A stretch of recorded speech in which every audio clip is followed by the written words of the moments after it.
ठीक है। हमारा जो चैप्टर यहाँ पे चल रहा था, उस चैप्टर का नाम था लाइफ प्रोसेस यानी कि ट्रांसपोर्टेशन। ठीक है, ट्रांसपोर्टेशन हमारा चैप्टर यहाँ पे चल रहा था और हम यहाँ पर पढ़ रहे थे अपने इस चैप्टर में। हमने ब्लड पढ़ लिया था, ब्लड के बारे में क्या क्या होता है, ये कनेक्टिव टिश्यू होता है, ये मैंने आपको बहुत अच्छे से बता दिया था। ठीक है, क्या होता है, ये कनेक्टिव टिश्यू होता है। दूसरा, इसका जो रेड कलर होता है वो किसकी वजह से होता है, हीमोग्लोबिन की वजह से, और ये भी मैंने आपको बता दिया था। सप्लाई करता है हमारी बॉडी के अंदर ये ऑक्सीजन को, और जो भी हमारे न्यूट्रिएंट्स होते हैं सबके सब ब्लड में मिक्स होकर के जाते हैं।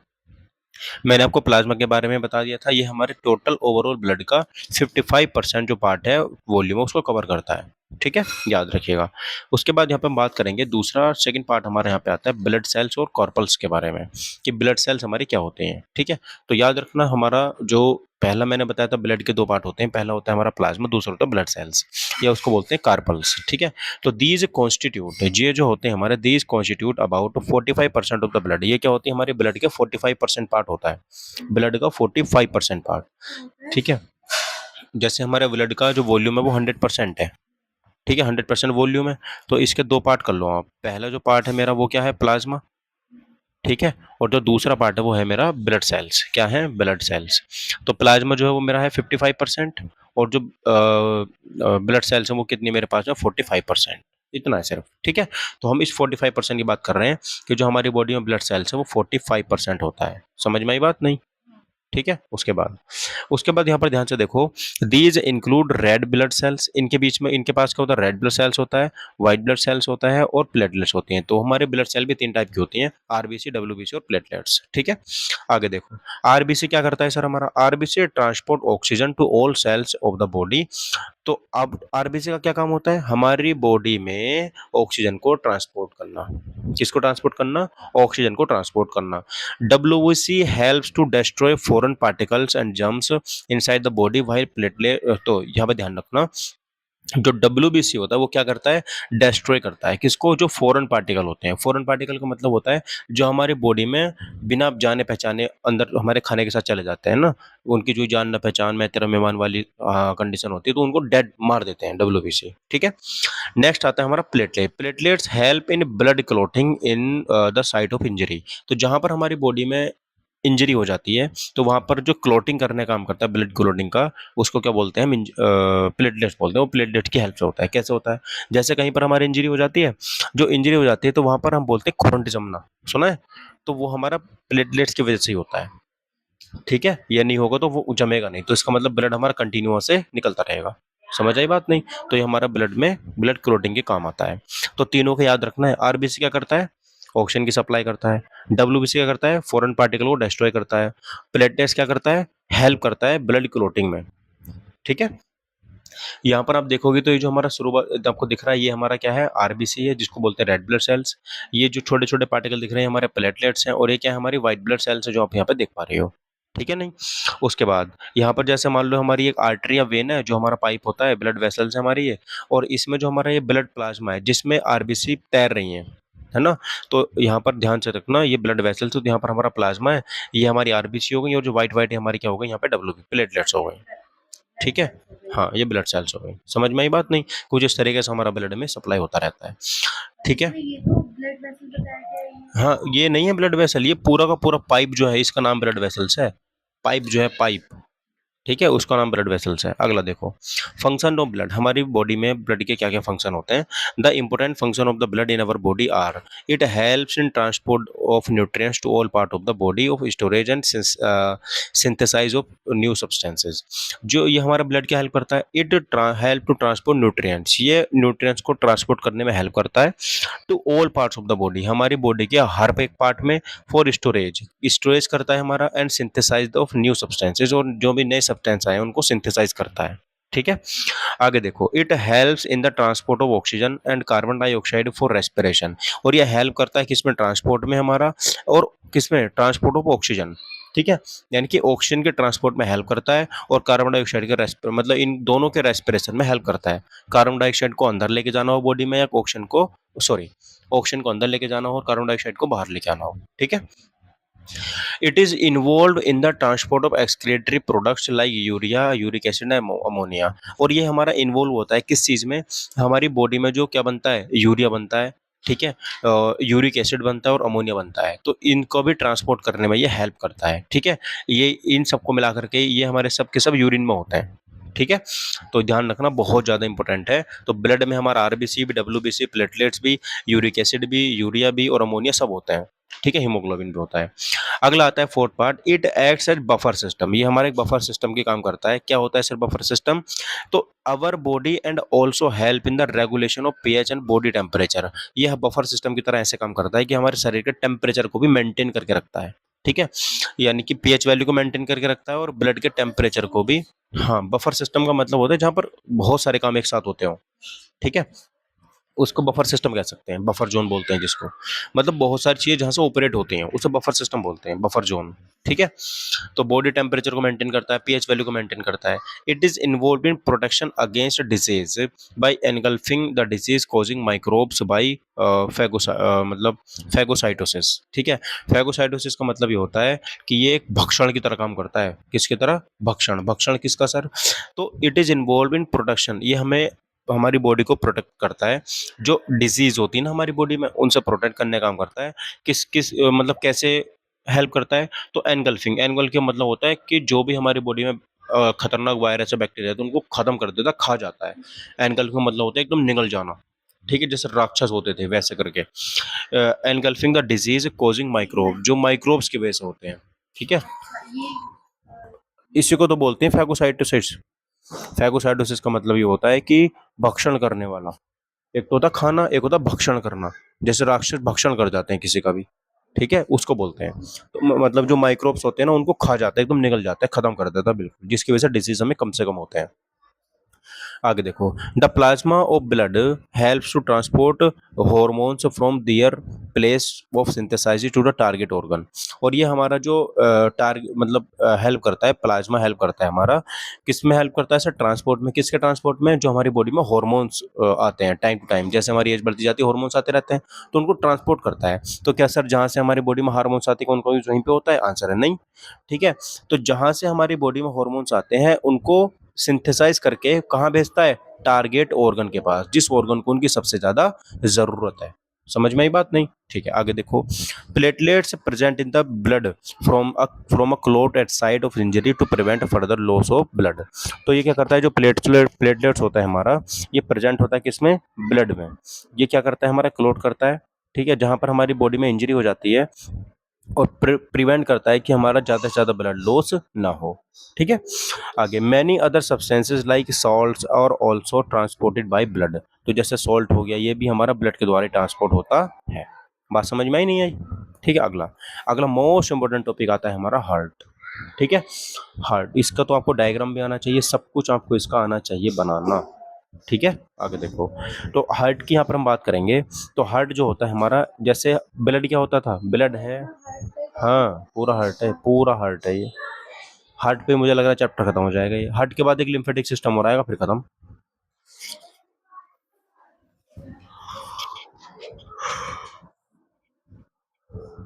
अब देखो, जैसे मैंने आपको ब्लड पढ़ाया था, ब्लड ब्लड क्या होता है? एक कनेक्टिव टिश्यू होता है, वो फ्लूइड होता है, कनेक्टिव होता है, वो टिश्यू होता है। ऐसे ही जो हार्ट होता है हमारा, एक मस्कुलर ऑर्गन होता है, टोटल मास का बना हुआ होता है, इसमें कोई हड्डी नहीं होती।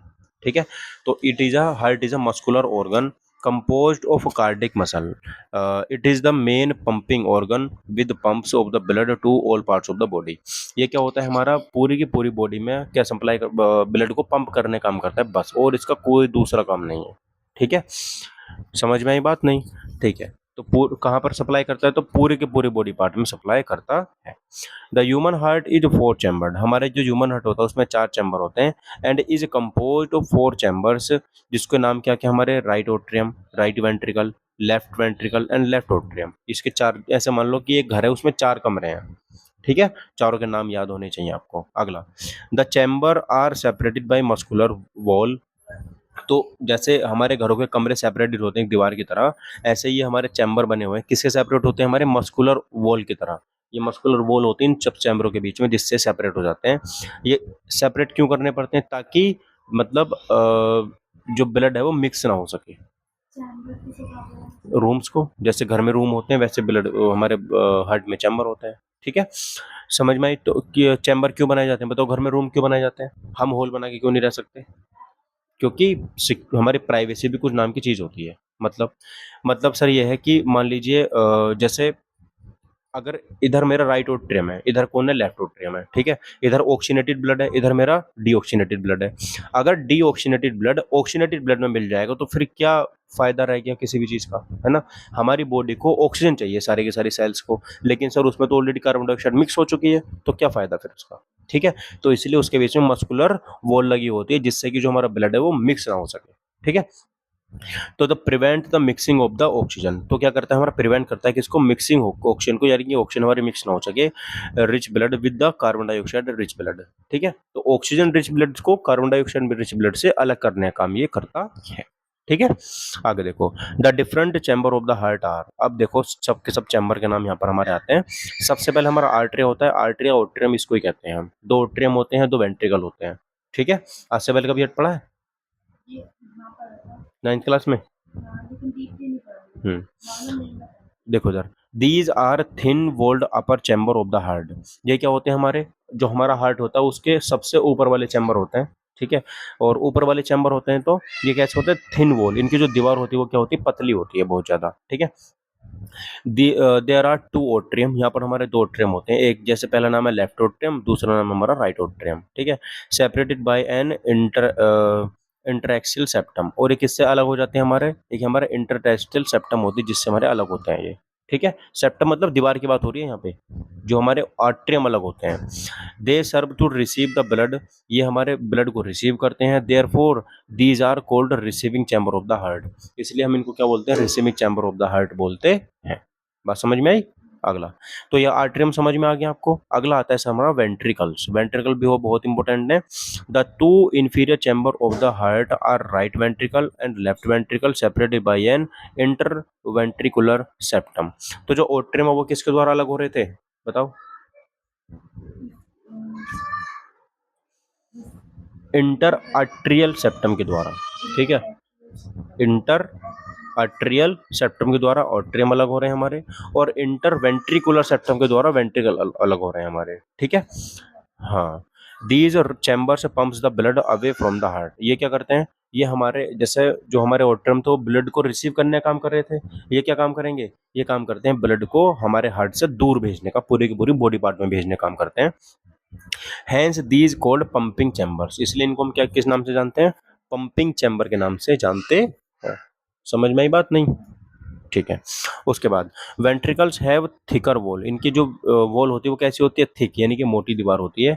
और ओट्रियम की कैसी होती है? पतली होती है ना? इनकी थिक होती है as compare to atrium because they pump blood to different part of the body with high pressure. क्यों होती है सर मोटी? क्योंकि ये ब्लड को पूरे के पूरी बॉडी में ट्रांसफर करते हैं, पंप करते हैं, और इसी वजह से उसमें हाई प्रेशर होता है। हाई क्या? अभी दिखाऊंगा सब चीजें, टेंशन को ले रहे हो। The systematic representation of the seasonal view of the human heart, देखो इस यहाँ पे ध्यान से देख लो इस हार्ट को, अब बहुत ही ज्यादा इंपॉर्टेंट यहाँ पर हो जाता है, ठीक है। देखो इधर, तो यहाँ पर ये आपको कुछ समझ में आ रहा है? थोड़ा थोड़ा भी नहीं आ रहा है? देखो मैं बताता हूँ, यहाँ पर आपको 4 चैम्बर दिख रहे होंगे, दिख रहे हैं नहीं? देखो, ये है हमारा यहाँ से लेके यहाँ तक का जो आपको दिख रहा है ना पूरा का पूरा, ये एक चैम्बर है, ठीक है। फिर यहाँ से लेके यहाँ तक का जो आपको दिख रहा है ये दूसरा चैम्बर है, ठीक। फिर देखो यहाँ से लेके यहाँ तक जो आपको दिख रहा है ये तीसरा चैम्बर है, और ये जो आपको दिख रहा है ये वाला, ये क्या है? हमारा 4th चैम्बर है। बोलो, ये बात समझ आई नहीं आई? ठीक है। तो ये चैम्बरों की आपको पहचान होनी बहुत ही ज्यादा जरूरी, पहचान होनी चाहिए। तो अब इनको समझते रहो, ध्यान से देखो। यहाँ पे देखो, तो सबसे पहले मैंने आपको बताया था ओट्रियम क्या होता है। ओट्रियम ब्लड को रिसीव करते हैं, क्या करते हैं? रिसीव करते हैं, तो इंपॉर्टेंट है, ध्यान से देखो। अब ये जो ओट्रियम है ये कैसे होते हैं? मैंने बताया था अपर होते हैं, यानी कि ऊपर की तरफ होते हैं। ऐसे ही इमेजिन करो आप कि घर में रह रहे हो आप, ये घर में आपका बिल्कुल ऐसा समझ लो, पूरा घर का जो घर है ना पूरा दिल बना हुआ है, ठीक है। नीचे वाले जो कमरे होते हैं इनकी जो दीवार रखते हैं मोटी रखते हैं, है ना? क्यों रखते हैं? क्योंकि इसके ऊपर पता नहीं कितनी मंजिल और बनानी पड़ जाए। लेकिन जब ऊपर वाली छत बनाते हैं ना तो उसकी दीवार थोड़ी पतली कर देते हैं, एक एक ईंट की करते हैं। नीचे वाली 2-2 3-3 ईंट की होती है ना? और जो बाउंड्री होती है वो तो 4-4 5-5 ईंट की होती है। एक साथ ऐसे रख देते हैं ताकि बॉल जो हमारी मतलब वो अच्छे से मजबूत बन सके। तो जब हम ऊपर की अभी हम जो ओट्रियम की बात कर रहे हैं वो हमारे ऊपर वाले चैम्बर होते हैं, ऊपर वाले 2 चैम्बर ऊपर वाले। पहला चैम्बर ये है और दूसरा चैम्बर ये है। ये तो नीचे वाले चैम्बर हो गए। तो ये जो ऊपर वाले चैम्बर हैं ये ब्लड को रिसीव करते हैं। क्या करते हैं? ब्लड को रिसीव करते हैं। अब ध्यान से समझो इधर, समझ लो। इसे तुम अगर एक बार समझ गई ना तो फिर कोई दिक्कत नहीं है।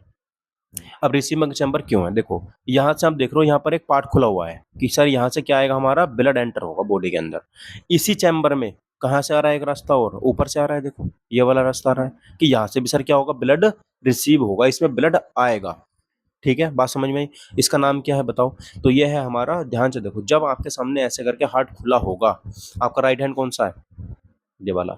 तो जिधर आपका राइट हैंड होगा वो आपका लेफ्ट ओट्रियम होगा। क्यों? क्योंकि जो हार्ट है हमारा वो बिल्कुल सीधी तरीके से ऐसे ही फिट नहीं है, इसको घुमा के फिट करना है। इस तरीके से उठाओ, इसको मैंने इस तरीके से उठाया, मतलब जैसे पेन रखा है ना, इसको मैंने उठाया और उठा करके ऐसे नहीं लगाना है, इसको उठाना है और घुमा के ऐसे लगाना है। ठीक है? क्योंकि अब देखो, अगर मैं ऐसे करके घूम जाऊंगा, ऐसे करके पीछे घूम जाऊं तो सही है। जैसे अगर मैं इसको ऐसे करके रख दूं आपके सामने तो अब बिल्कुल सही लगा हुआ है ये। ठीक है, देखो आपका राइट, इसमें भी राइट, आपका लेफ्ट, इसमें भी लेफ्ट। ठीक, तो इसका मतलब ये हो गया कि सर जो हमारा हार्ट है, जब भी हम हार्ट को पढ़ेंगे तो जो मेरा राइट होगा उधर लेफ्ट काउंट करेंगे और जो मेरा लेफ्ट होगा उसको राइट काउंट करेंगे। ठीक है, समझ में आई बात नहीं? तो अब ध्यान से देखो, ये इसका नाम क्या है सर? हमारा राइट ओट्रियम। क्या नाम है इसका? राइट ओट्रियम। क्या नाम है इसका? राइट ओट्रियम। इसमें 2 जगह से ब्लड आता है।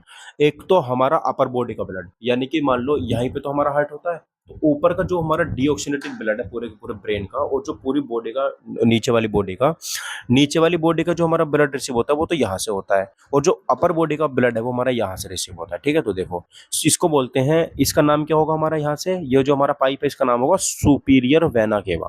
क्या नाम होगा इसका? Superior vena cava. तो यानी कि जो मेरा राइट ओट्रियम होगा उसमें अपर बॉडी से जो ब्लड आएगा वो किसके थ्रू आएगा? सुपीरियर वेना केवा के थ्रू आएगा। ठीक है, तो यहाँ पे लिखा हुआ है कि receiving blood from upper body, यानी कि अपर बॉडी से जो ब्लड मेरा रिसीव होगा वो सुपीरियर वेना केवा के थ्रू होगा और राइट ओट्रियम में आएगा। कैसा ब्लड होगा ये मेरा? डीऑक्सीनेटेड। कैसा होगा? डीऑक्सीनेटेड, यानी कि इसमें ऑक्सीनेटेड नहीं, ऑक्सीजन नहीं होगी, इसमें कार्बन डाइऑक्साइड होगी सिर्फ और सिर्फ। समझ में आई बात नहीं? जब मैं बोलूंगा ऑक्सीनेटेड इसका मतलब उसमें ऑक्सीजन है, जब मैं बोलूंगा डीऑक्सीनेटेड इसका मतलब उसमें ऑक्सीजन नहीं है। ठीक है, बहुत ध्यान से समझना। बस इतनी एक बात क्लियर हो गई। जब ब्लड ऊपर की ओर से आएगा, जो भी डीऑक्सीनेटेड ब्लड होगा उसका नाम होगा सुपीरियर वेना केवा। जब मेरा ब्लड नीचे वाली बॉडी, नीचे की बॉडी से आएगा हमारा, उसका क्या नाम होगा? Inferior vena cava. क्या नाम होगा उसका? Inferior vena cava. ठीक है, अच्छा ये कहाँ से ब्लड रिसीव करेगा? Receiving blood from lower body, यानी कि हमारे नीचे वाली जो बॉडी है उससे कौन रिसीव करेगा ब्लड? इन्फीरियर वेना केवा के थ्रू हमारे हार्ट में आ जाएगा। अच्छा, अभी स्टोर कहाँ हो रहा है आकर के? ये राइट ओट्रियम में। किस में हो रहा है? राइट ओट्रियम। तो मैं इसको ये कह सकता हूँ कि जितना भी हमारा डीऑक्सीनेटेड ब्लड है वो चारों चैम्बर में से सब किस में आता है? केवल राइट ओट्रियम में आता है, बाकी और किसी में नहीं आता। बात समझ में आ गई नहीं? क्योंकि इसी के रास्ते खुले हुए हैं। ठीक है, अब ओके, इतनी बात क्लियर हो गई? पक्का? आगे देखो, अब एक स्टेप हम आगे बढ़ जाते हैं। अब यहाँ पर आप कहोगे सर ठीक है यहाँ तक तो हम आ गए, अब ब्लड कहाँ जाएगा? अब ब्लड इसमें थोड़ी ना स्टोर होता रहेगा, ब्लड नीचे भी तो आएगा या कहीं और भी तो जाएगा। तो यहाँ पर ध्यान से देखो, ये है राइट ओट्रियम। क्या नाम है इसका? राइट ओट्रियम। इसका नाम क्या है? ये जो पाइप आ रहा है सुपीरियर वेना केवा। इसका नाम क्या है? Inferior vena cava. इस वाले चैम्बर को क्या बोलते हैं? राइट ओट्रियम। अब ध्यान से देखो, राइट ओट्रियम, ये जो ब्लड है राइट ओट्रियम, ये नीचे की तरफ आ रहा है। कहाँ आ रहा है? नीचे की तरफ आ रहा है। यहाँ पर लगे हुए हैं कुछ इस तरीके से वाल। क्या लगे हुए हैं? वाल। वाल क्यों लगे हैं सर? ये क्योंकि ब्लड ताकि वापस ना जाए, है ना? ऐसा भी तो हो सकता है ना कि मान लो हमारा भी तो दिमाग उल्टा चलता है, कभी कभी हम उल्टे खड़े हो जाते हैं, सिर नीचे कर लेते हैं पैर ऊपर। अब ब्लड अगर उल्टा चला गया तो क्या होगा? पूरा का पूरा सिस्टम फेल हो जाएगा हमारा, तो है ना? तो इसलिए यहाँ पर क्या लगा होते हैं? हमारे वाल। वाल भी हमारे इस तरीके से लगे होते हैं कि सर इसमें सिर्फ ब्लड जा सकता है, ब्लड वापस आएगा ना तो आपस में भिड़ जाएंगे इस तरीके से। ठीक है, समझ में आई बात नहीं? तो अब जैसे ब्लड अंदर होगा ये हमारे आप क्या हो जाएंगे, आपस में भिड़ जाएंगे, तो इसलिए यहाँ पर ये हमारा सक्सेसफुल नहीं हो पाएगा। ठीक है, तो ब्लड हमारा वापस नहीं जा सकता। तो सर आप कहोगे सर ठीक है, अब हमारे ये अभी इम्प्योर ब्लड आ रहा है जिसमें केवल कार्बन डाइऑक्साइड है, तो कहाँ पे आ चुका है हमारा, राइट वेंट्रिकल में। कहाँ आ चुका है, राइट वेंट्रिकल में। यानी कि सबसे पहले ब्लड हमारा आया राइट एट्रियम में, उसके बाद वॉल्व के थ्रू होते हुए कहाँ चला गया, राइट वेंट्रिकल में। कहाँ चला गया, राइट वेंट्रिकल में। उसके बाद ध्यान से समझना, राइट वेंट्रिकल में चला जा चुका है, तो मैंने आपको ये बताया था कि जब राइट वेंट्रिकल में आता है, यानी कि जो मेरे अब ये अपर वाले चैम्बर थे हमारे हार्ट के, तो अपर चैम्बर थोड़े थिन थे यानी कि पतले थे, लेकिन जब वो नीचे वाले चैम्बर की बात करें, लोअर चैम्बर की, वो तो मोटे होंगे आपस में। तो देखो इनकी दीवार जो वो कितनी मोटी है यहाँ से, है कि नहीं मोटी, ये वाली देखो कितनी मोटी हो चुकी है, ये देखो कितनी मोटी हो चुकी है। क्यों हो चुकी है, क्योंकि यहाँ से अब ये प्रेशर होगा, ये मतलब ऊपर की तरफ को प्रेशर होकर के हार्ट में जाएगा ताकि ये प्योर हो सके। क्या हो सके, प्योर। तो ध्यान से देखो ये जो हमारी मोटी सी दीवार है इसका नाम क्या होगा, इंटरवेंट्रिकुलर सेप्टम, बताया था मैंने आपको। जहां पर ये वाली लाइन थी, यानी कि यहाँ पर जो हमारे चैम्बर अलग हो रहे थे आपस में, इनका इसका नाम क्या था बताओ जल्दी से।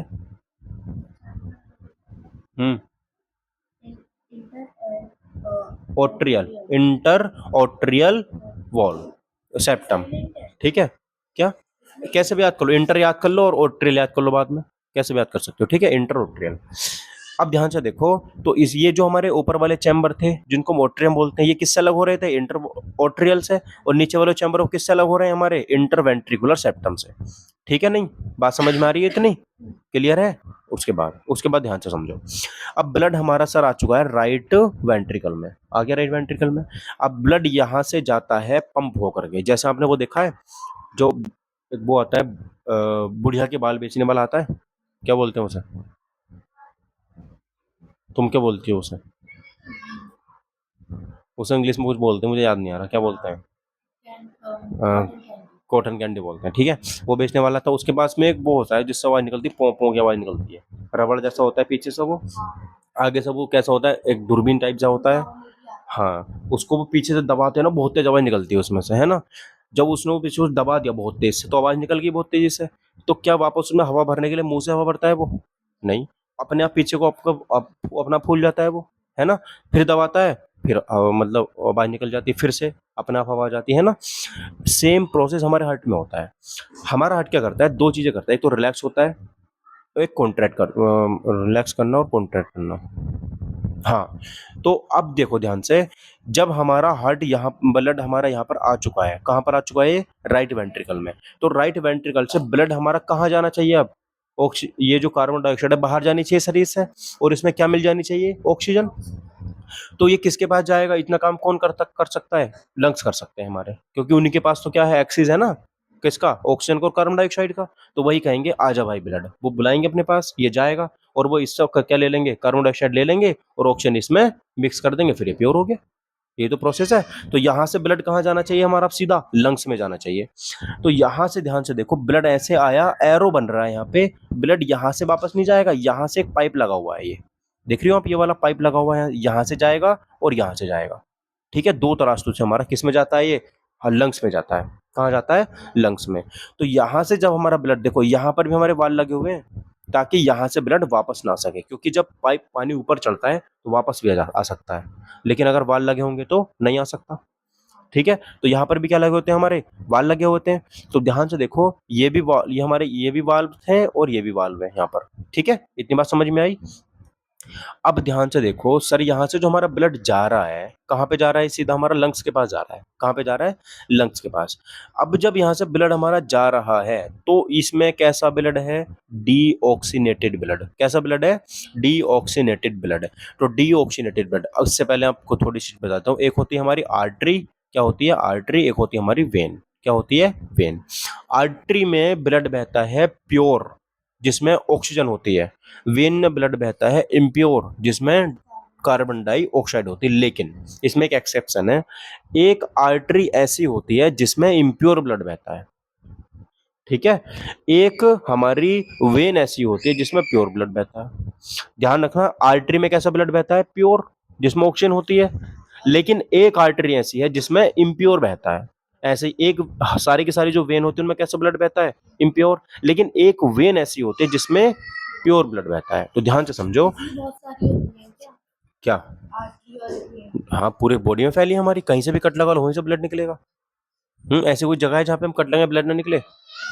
सब जगह से ब्लड निकल सकते हैं, तो पूरी बॉडी में फैली हुई है ये। ठीक है, तो देखो अब ध्यान से देखो, इसमें ब्लड हमारा कैसा है, डीऑक्सीनेटेड यानी कि कार्बन डाइऑक्साइड इस वाला ब्लड है। तो इसका क्या नाम होना चाहिए था, वेन नाम होना चाहिए था, वेन, है ना, लेकिन इसका नाम क्या है, देखो इधर पल्मोनरी आर्टरी। क्या नाम है इसका, पल्मोनरी आर्टरी। समझ में आई बात? अब यहाँ पे ध्यान से समझो, ये यहाँ पर हमारे दो चैम्बर खत्म हो चुके हैं पूरे, समझ में आए? सबसे पहले ब्लड हमारा, इमेजिन करो ब्लड हमारा आ रहा है चल के, अपर बॉडी में से आ रहा है तो सुपीरियर वेना केवा से आ रहा है, लोअर बॉडी में से आ रहा है तो इंफीरियर वेना केवा से, इंफीरियर, इंटीरियर नहीं, इंफीरियर, ठीक है, इंटीरियर डिजाइनिंग नहीं चल रही यहाँ पे, इंफीरियर वेना केवा, वहां से ब्लड आ रहा है। ब्लड आता है हमारा राइट एट्रियम में आगे सर, ठीक है, राइट एट्रियम में ब्लड आने के बाद वो कहाँ चला जाएगा, राइट वेंट्रिकल में चला जाएगा। राइट वेंट्रिकल में हमारा ब्लड पहुंच चुका है, वहां पर उसको कहाँ जाना है, अब लंग्स के पास जाना है, किस लिए जाना है, प्योर होने के लिए जाना है। तो वो ब्लड हमारा किसके थ्रू, लंग्स के पास जाएगा, पल्मोनरी आर्टरी के थ्रू। किसके थ्रू जाएगा, पल्मोनरी आर्टरी के थ्रू। कहाँ पहुंच गया वो, अब लंग्स के पास पहुंच गया लंग्स के पास, ठीक है। अब लंग्स क्या करेंगे, उसमें हमारे कार्बन डाइऑक्साइड ले लेंगे और ऑक्सीजन मिला देंगे, मिल गई ऑक्सीजन। अब ब्लड क्या करेगा, वापस आएगा, है ना। अब ऐसा तो नहीं कि लंग्स में ऑक्सीजन मिल गया पूरे अपने आप ही पूरी बॉडी में फैल जाएगा, वो ऊपर कैसे चढ़ेगा, दिमाग तक नहीं चढ़ सकता ना, फिर से प्रेशर लगाने की जरूरत है उसको, इसका मतलब फिर से उसको किसकी जरूरत पड़ेगी, हार्ट की जरूरत पड़ेगी, पड़ेगी नहीं। तो ब्लड हमारा एंट्री करता है फिर इस साइड से, कहां से एंट्री करता है, इस साइड से हमारा ब्लड यहाँ पर एंट्री करता है। अब ध्यान से समझ लो, जब ये वाली जो वेन है इसमें हमारा ब्लड कैसा आ रहा है, प्योर। अब इसमें ऑक्सीजन मिल चुकी है, तो क्या नाम होना चाहिए था इसका, आर्टरी नाम होना चाहिए था, आर्टरी, लेकिन क्या नाम है इसका, पल्मोनरी वेन। ठीक है, बात समझ में आई नहीं आई? तो इसका नाम है हमारा पल्मोनरी वेन। क्लियर इतनी बात? अब ध्यान से देखो, तो यहां से हमारा प्योर ब्लड आ चुका है हमारे हार्ट में, आ गया, लेकिन यहां से तो पंप नहीं होता। ये इसका नाम क्या है, लेफ्ट एट्रियम। लेफ्ट एट्रियम में प्योर ब्लड आ चुका है हमारा, जिसमें ऑक्सीजन मिली हुई है, ठीक है। उसके बाद ब्लड कहां जाएगा हमारा, राइट, लेफ्ट वेंट्रिकल में। कहां जाएगा, लेफ्ट वेंट्रिकल में, यहां से फाइनल हो जाएगा। यहां से ये इसको इतनी तेजी से पंप करेगा, इतनी तेजी से पंप करेगा, क्योंकि इसी की दीवार सबसे ज्यादा मोटी है, देख रहे हो आप, इसकी भी नहीं है इतनी, इसकी बहुत ज्यादा मोटी, क्योंकि इसको पूरी बॉडी में पंप करना है, इस वाले चैम्बर को पंप करना है सिर्फ लंग्स तक, इसको पंप करना है पूरी की पूरी बॉडी में, ठीक है। तो अब यहाँ पर आप ध्यान से देखो, तो ये जो आप यहाँ पे देख पा रही हो, यहाँ से ब्लड हमारा कहाँ जाएगा, ये क्या है, लेफ्ट वेंट्रिकल आ गया। यहाँ से आप ध्यान से देखो, एक पाइप निकल के जा रहा है, ये वाला दिख रहा है, ये पाइप यहाँ से इसके नीचे से निकलेगा और ये जा रहा है, इसका नाम क्या है, ओर्टा। क्या नाम है इसका, ओर्टा। ओर्टा के थ्रू अब ये ब्लड हमारा कहाँ कहाँ जाएगा, पूरी की पूरी बॉडी में जाएगा, जहां से क्या होगा, जो ऑक्सीजन है सारी की सारी सेल्स को मिल जाएगी। अब पूरा सिस्टम समझ में आ गया, बढ़िया से आ गया। इसकी वीडियो मैंने रिकॉर्ड कर ली है, इसका मैं अपलोड करके लिंक भी शेयर कर दूंगा, ठीक है। लेकिन मुझे ऐसे ही पूरा प्रोसेस तुम्हारे मुंह से सुनना है, समझना है, ठीक है। बिल्कुल इतना सब इसमें डाउट नहीं होना चाहिए, सारे के सारे नाम तुम्हें याद होने चाहिए, इसमें एक एक नाम मैंने बढ़िया से समझाया। इसका डायग्राम बिल्कुल डिट्टो सेम बनाना आना चाहिए तुम्हें एकदम, थोड़ा सा भी इधर उधर नहीं। कल ही करना है सब काम तुम्हें, कल इसका डायग्राम बना के लाना है, सारे नाम इसके मैं सुनूंगा, जितनी भी सब चीजें सब सुनूंगा, ठीक है। बात समझ में आ गई इतनी? उसके बाद अब हमारा ब्लड जा चुका है, कहाँ जा चुका है, पूरी पूरी बॉडी में। फिर वही प्रोसेस शुरू हो जाएगा, फिर इधर से हमारा कार्बन डाइऑक्साइड वाला ब्लड एंट्री करेगा, फिर वही चीज शुरू हो जाएगी, तो ये हमारा चलता रहता है प्रोसेस, ठीक है नहीं। चलो, उसके बाद हार्ट हमारा यहाँ पर होता है कंप्लीट। उसके बाद आगे देखते हैं सर, आगे क्या है। तो ये हमारा systematic sectional view of the human heart, ये हमारे इंसानों का हार्ट हो जाता है। कितने चैम्बर होते हैं, 4। अब देखो थोड़ा वॉल के बारे में पढ़ लेते हैं, हार्ट के जो वॉल होते हैं हमारे, देखो तो मस्कुलर फ्लैप, हाँ यही वॉल, यही, ठीक है। देखो हार्ट वॉल, इसमें क्या होता है, मस्कुलर होते हैं हमारे ये, यानी कि टोटल मास के बने होते हैं। Flaps present in the exit of this chamber, ये हमारे कहाँ पर प्रेजेंट होते हैं, एग्जिट पे प्रेजेंट होते हैं, जब हम चैम्बर में से एग्जिट करते हैं। तो दिख रहा है एग्जिट पे, देखो ये एग्जिट है, कहाँ जा रहा है, देखो ये इस चैम्बर में से निकले, इस चैम्बर में से निकलेंगे तो नीचे आएंगे, दूसरे चैम्बर में एंट्री मारेंगे तो ये एग्जिट ही तो हो गया, गेट हो गया एक तरीके, तो यहाँ पर वॉल लगा हुआ है। इस चैम्बर में से निकलेंगे ऊपर जाएंगे, वॉल लगा हुआ है। इस चैम्बर में से नीचे आएंगे, वॉल लगा हुआ है। इस चैम्बर में ऊपर जाएंगे, वॉल लगा हुआ है। तो जब भी एग्जिट करेंगे हम किसी भी चैम्बर में से, तो वॉल वहीं पर हमारा आ जाता है। उसको क्या बोलते हैं हम? हैं?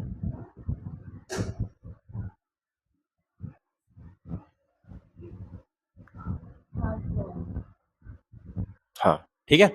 तो उनको क्या बोलते हैं? Are known as valves. They ensure that blood does not flow backward. ठीक है, ये इंश्योर करते हैं कि ब्लड हमारा पीछे की तरफ ना जाए। व्हेन द आर्टरिया और वेंट्रिकल कॉन्ट्रैक्ट, जब ये हमारे क्या करते हैं? कॉन्ट्रैक्ट करते हैं। हाँ, तो उसको बोलते हैं रिलैक्स करना और कॉन्ट्रैक्ट करना।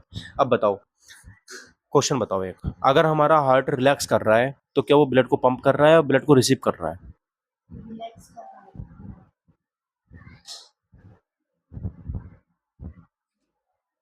ब्लड को रिसीव कर रहा है। ब्लड को रिसीव कर रहा है, सच में? जल्दी बताओ।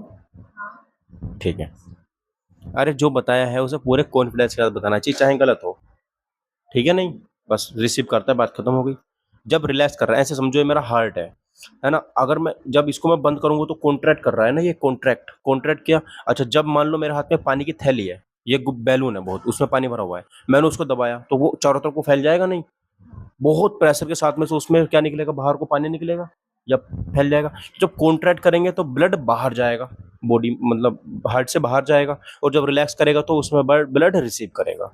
ठीक है, तो याद रखना, जब ब्लड हार्ट हमारा रिलैक्स करता है तो ब्लड को रिसीव करता है, जब कॉन्ट्रैक्ट करता है तो ब्लड को पूरी बॉडी में फेंक देता है। ठीक है, आगे देखो, blood flow through heart. Blood का फ्लो जो होता है हमारे हार्ट में कैसा होता है? The circulation of blood through heart can be understood by following step. देखो, ये स्टेप्स है हमारे, ये स्टेप तुम्हें सारे के सारे याद होने चाहिए, लिखने हैं तुम्हें कल हार्ट बनाने के बाद, ये स्टेप तुम्हें पता होने चाहिए। ठीक है, हालांकि मैं सब कुछ बता चुका हूँ, याद करा चुका हूँ, लेकिन याद होगा नहीं तुम्हें एक बार में। देखो जरा, डीऑक्सीनेटेड ब्लड सबसे पहले कहाँ एंट्री करेगा बताओ? हार्ट के अंदर फर्स्ट चैम्बर, क्या नाम है उसका? सुपर चैम्बर का नाम बताओ, वो तो पाइप का नाम है, वो पाइप का नाम है, वो हमारी एक मसल का नाम है, राइट और राइट एट्रियम। ठीक है, चैम्बर और मसल में डिफरेंस पहले क्रिएट कर लो। ठीक है, देखो, deoxygenated blood returning from all part, जो हमारी पूरी पूरी बॉडी से आता है रिटर्न होके, the body enter the right atrium. कहाँ पर एंटर करता है वो? राइट एट्रियम में, थ्रू द वेना केवा। किसके थ्रू एंटर करता है? वेना केवा के। ठीक है, वेना केवा इन्होंने इसलिए लिख दिया यहाँ पर क्योंकि वेना केवा दो टाइप की है, अगर ऊपर से आ रहा है तो सुपीरियर, नीचे से आ रहा है तो इंफीरियर। ठीक है, at this stage the right atrium is relax. वो क्या करता है? रिलैक्स करता है, allowing it to collect the blood, और अपने आप को बड़ा करता रहता है ताकि ब्लड उसमें रिसीव होता रहे efficiently before the next contraction. ठीक है, अगला देखो, when the right atrium contract, जब हमारा राइट एट्रियम कॉन्ट्रैक्ट करता है, it push the deoxygenated blood into the right ventricle. वो पुश कर देता है। क्या पुश करता है? मान लो राइट एट्रियम में ब्लड आ गया, अब राइट एट्रियम ना अपने आप को क्या करेगा? कॉन्ट्रैक्ट करेगा। अब कॉन्ट्रैक्ट किया, कॉन्ट्रैक्ट करने के बाद सारा का सारा ब्लड कहाँ भाग आएगा? नीचे को भाग आएगा। नीचे कहाँ? राइट और वेंट्रिकल, राइट वेंट्रिकल में आ जाएगा। ठीक है, तो राइट वेंट्रिकल में आ गया। उसके बाद the right ventricle remain relax, वो भी रिलैक्स करता रहेगा। कब तक? During the process of that can receive the blood without resistance, जब तक उसमें ब्लड पूरी तरीके से भर नहीं जाता। ठीक है, नहीं इतना हो गया। अगला, अब जैसे वो पूरा भर जाएगा, after the right ventricle field, जब वो पूरी तरीके से फिल्ड हो चुका है, इट कॉन्ट्रैक्ट, अब वो कॉन्ट्रैक्ट करेगा। वो कॉन्ट्रैक्ट करेगा तो ब्लड कहाँ भागेगा? इधर को जगह मिलेगी तो ऊपर की तरफ चढ़ जाता है, उसका नाम क्या है बताओ? किसके थ्रू? अच्छा, इधर भी तो जाएगा, पहले लंग्स में जाएगा। हाँ पहले लंग्स में किसके थ्रू जाएगा? पल्मोनरी आर्टरी, पल्मोनरी आर्टरी के थ्रू हमारा कहाँ तक चला जाता है? लंग्स में चला जाता है। The pulmonary artery carry the deoxygenated blood to the lungs, lungs में चला गया, where carbon dioxide is exchange of for the oxygen, वहां से क्या होता है? हमारा ऑक्सीजन में चेंज होता है। देखो ये पूरा स्ट्रक्चर है, ये स्ट्रक्चर है पूरा का पूरा। ठीक है, कैसे होता है? पहला चैम्बर, दूसरा चैम्बर, तीसरा चैम्बर, चौथा चैम्बर। यहाँ से हमारा ब्लड है कौन सा? ये वेन है, देखो हमारी, ये है फ्रॉम बॉडी, ये है वेना केवा। आगे हमारा इस तरीके से ब्लड आ रहा है, राइट एट्रियम, राइट वेंट्रिकल, यहाँ से निकलेगा फिर ये हमारी क्या है? Pulmonary artery, lungs, pulmonary vein, left atrium, left ventricle, aorta, aorta के बाद पूरी बॉडी में। ठीक है, इस तरीके से पूरा का पूरा प्रोसेस हमारा इस तरीके से ये हो जाता है। बात समझ में ही नहीं आई? अगला देखो फोर्थ वाला, oxygen rich blood from the lungs return to the left atrium through the pulmonary vein. तो जब वो वापस आता है लंग्स में से, जब ऑक्सीजन उसमें मिल जाती है तो किसके थ्रू आता है? पल्मोनरी वेन्स के थ्रू आता है। The left atrium is relaxed, वो फिर हमारा लेफ्ट एट्रियम क्या करता है? रिलैक्स करता है। रिलैक्स करने का मतलब अपने अंदर ब्लड भरता है, वो जितना ज़्यादा से ज़्यादा भर सकता है। ठीक है। Relaxed while collecting the oxygenated blood ensuring smooth flow into the next chamber. उससे क्या होता है? हमारा स्मूथिंग फ्लो बना रहता है, जो कि नेक्स्ट चैम्बर है हमारा लेफ्ट वेंट्रिकल। कहाँ जाएगा? वो हमारा लेफ्ट वेंट्रिकल में जाएगा। ठीक है। आगे देखो, लेफ्ट वेंट्रिकल देन कॉन्ट्रैक्ट, अब लेफ्ट वेंट्रिकल कॉन्ट्रैक्ट करेगा हमारा, transferring the oxygenated blood into the left ventricle. वो कहाँ जाएगा? वो लेफ्ट वेंट्रिकल में जाएगा, which is relax at the time accommodate to the incoming blood. ठीक है। अब कॉन्ट्रैक्ट करेगा, ऑक्सीजनेटेड ब्लड को हमारी पूरी की पूरी बॉडी में छोड़ देगा। बताओ समझ आई बात नहीं? आगे देखो, वंस एक बार अगर लेफ्ट वेंट्रिकल हमारा फिल हो जाता है, इट कॉन्ट्रैक्ट स्ट्रांगली, वो जो हमारा कॉन्ट्रैक्ट करता है तो बहुत मजबूती से कॉन्ट्रैक्ट करता है, बहुत तेजी से, and pumps the oxygen rich blood into the aorta. किसमें वो छोड़ देता है ब्लड को? फिर हमारा ओर्टा में छोड़ देता है, ताकि वो पूरी की पूरी बॉडी में चला जाए। ठीक है नहीं? Okay. From the aorta the blood is distributed throughout the body to supply oxygen and nutrients to various organ and tissues, जिससे हमारी बॉडी में जो भी न्यूट्रिएंट्स हैं और ऑर्गन्स टिश्यूज है, सब में पहुंच जाता है वो। ठीक है। This cycle of carb blood circulation is repeated continuously to the maintain the flow of the body. ठीक है। तो ये हमारा पूरा का पूरा फ्लो हमेशा बना रहता है। ये एक और यहाँ पे इन्होंने दे रखा है, देखो। ठीक है, डायग्राम। को मैच कर दो। हाँ देखो, हमारी बॉडी में लीवर में जाता है ब्लड, स्टोमक में जाता है, इंटेस्टाइन में जाता है और किडनी में जाता है। अब इन सब में ब्लड यूज हो गया। यूज होने के बाद ब्लड में हमारा क्या हो गया? यहाँ पे कार्बन डाइऑक्साइड आ गई उसमें। ठीक है। यहाँ से जाएगा, जाने के बाद कहाँ जाएगा? Right atrium. राइट एट्रियम आने के बाद राइट वेंट्रिकल। ठीक है। राइट वेंट्रिकल के बाद कहाँ जाएगा? सीधा निकल के लंग्स, पल्मोनरी आर्टरी के थ्रू। लंग्स में जाने के बाद कहाँ आएगा? पल्मोनरी वेन में। पल्मोनरी वेन के बाद कहाँ आएगा? Left atrium. लेफ्ट एट्रियम के बाद कहाँ आएगा? राइट मतलब लेफ्ट वेंट्रिकल में आएगा। फिर यहाँ से कहाँ चला जाएगा? हमारा ओर्टा के थ्रू पूरी पूरी बॉडी में फिर से इनके पास आ जाएगा। ठीक है। आगे देखो, तो ये क्वेश्चन है हमारे, जिनके आंसर तुम्हें कर लेने चाहिए। आगे हम पढ़ेंगे ब्लड वेसल्स। ब्लड वेसल्स पढ़ेंगे हम कल, क्योंकि मैं 1 घंटे से लगातार बोल रहा हूँ। ठीक है।